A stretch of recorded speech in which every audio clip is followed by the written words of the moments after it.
محبوب الہی آبرو سلسلہ چشتیہ سلطان المشائخ سیدنا نظام الدین اولیاء فوائد الفواد میں آپ کے جو ملفوظات ہیں اس میں بات موجود ہے۔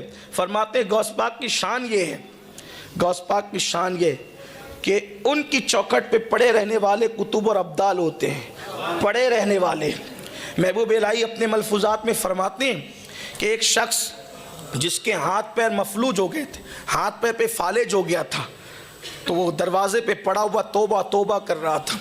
وہ شخص اندر ایک مرید آتا ہے اور آ کر کہتا ہے سرکار آپ کے دروازے پہ جو شخص پڑا ہے قابل رحم اس کی حالت ہے، اس کو معاف کر دیں۔ فرمایا کہ جا، ابھی اس کی معافی نہیں ہوگی۔ اس نے تکبر کیا، کہا سرکار آپ اس کی سفارش کریں، اسے توبہ کی توفیق ملے۔ غوث پاک نے اپنے مرید سے فرمایا پہچانتا یہ کون ہے؟ یہ جو دروازے پہ پڑا توبہ توبہ کر رہا ہے پہچانتا ہے کون ہے؟ کہا نہیں، کہا یہ اپنے وقت کا ابدال ہے، ابدال۔ ابدال کس کو کہتے ہیں؟ ہمارے علماء جانتے ہیں ابدال کس کو کہتے ہیں۔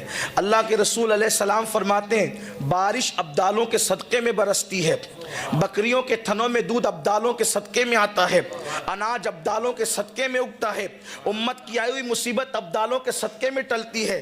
ابدال ولایت کی وہ قسم ہے کہ اگر ان کا وجود ختم ہو جائے تو زمین ختم ہو جائے، قیامت قائم ہو جائے۔ اور وہ ابدالوں میں سے ایک ابدال غوث پاک کی چوکھٹ پہ پڑے ہوئے توبہ توبہ کر رہے ہیں۔ فرمایا سرکار یہ ابدال ہے، اور بیان کون کر رہا ہے؟ حضرت محبوب الہی بیان کر رہے ہیں اس کو فوائد الفواد میں، اور اولائے سنجر اس کو لکھ رہے ہیں کہ وہ ابدال چوکھٹے غوث پاک میں پڑا توبہ توبہ کر رہا ہے۔ کہا سرکار اس کا یہ حال کیوں ہوا؟ فرمایا میری بے ادبی کرنے سے ہوا۔ فرمایا میری بے ادبی کرنے سے ہوا۔ کہا کیا بے ادبی کر دی؟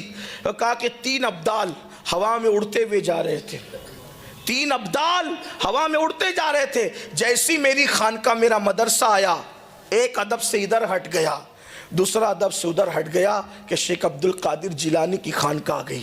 لیکن یہ تھا ابدال، اس نے سوچا کہ میں بھی ولی ہوں، غوث پاک بھی ولی ہے، تو پھر ان کی خانقاہ کا ادب میں کیوں کروں؟ ایک ادھر ہٹا ایک ادھر ہٹا، یہ جیسے اوپر گیا اس کو پٹک دیا گیا نیچے، اور فرمایا کہ اس کا یہ حال ہو گیا۔ صرف کب؟ غوث پاک کی خانقاہ کے اوپر سے گزرنے کا نتیجہ یہ ہے۔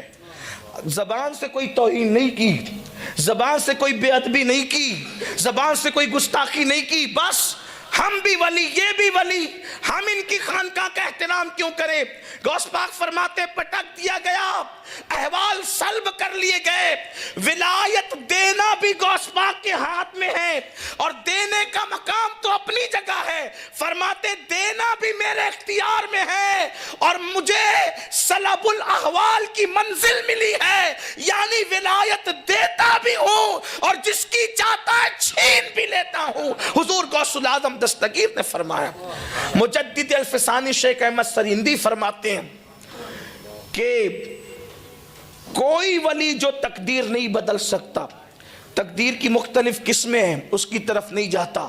بعض نے 5 کا، بعض نے 3 کا، کچھ لوگ ایک ہی مانتے ہیں، لیکن میں علماء کے تصریحات کی طرف جائے بغیر کہتا ہوں، مجدد الفسانی کہتے ہیں کہ جو اولیاء، سارے اولیاء جو تقدیر نہیں بدل سکتے، تقدیر کی اس قسم کو تنہا غوث العظم دستگیر بدل سکتے ہیں۔